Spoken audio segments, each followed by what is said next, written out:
የሶሻል ሚዲያ አጠቃቀማችን ምን ይመስላል? ሶሻል ሚዲያ ከረንትሊ በጣም ዶሚኔት አድርገውናል። ብዙ ሰዎች ሶሻል ሚዲያ ሲያዩ ይውላሉ። ስክሪናቸውን ስክሮል እያደረጉ ይውላሉ። ሶሻል ሚዲያ ብዙዎቹ ብር የሚሰሩበት ነው። ብዙዎቹ አብዛኛው ግን ብር የሚያወጣበት ነው ማለት ነው። ስለዚህ ያው በነፃ አይደለም ሶሻል ሚዲያ የምናየው ዩቲዩብ የሚሆን ቲክቶክ የሚሆን ፌስቡክ የሚሆን በነፃ አይደለም። ብር ከፍለን ነው የምናየው። ግን ሌሎቹ ደግሞ ሶሻል ሚዲያ ላይ ብርን ሜክ ያደርጉበታል ማለት ነው። ስለዚህ አብዛኛው ሰው የማይጠቅመውን ነገር ማድረግ የለበትም ብዬ ነው እኔ የማምነው። ሶሻል ሚዲያ ላይ ብዙ ሰዎች እንዲሁ ሲባክኑ ነው የሚውሉት።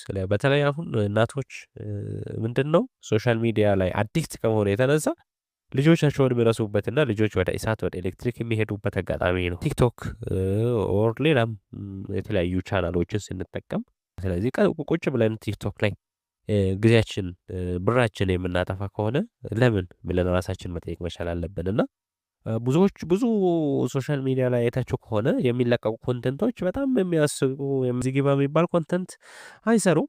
ሰው ሊማርበት ሰው ሊዝናናበት የሚችል ብዙ ነገሮች ይኖረናል። እና የራሳችን የሆነ ሶሻል ሚዲያ ቢኖረን የራሳችን የሆነ ስቶሪ፣ የራሳችን የሆነ ኤክስፒሪየንስ፣ የራሳችን የሆነ ዴይሊ ላይፍ ልናሳይ እንችላለን። ስለዚህ እሱን በዛ ወይ እንድንረዳ እንድናስብ እፈልጋለሁኝ። ስለዚህ ሶሻል ሚዲያ አጠቃቀማችን በጣም ማስተካከል መቻል አለብን።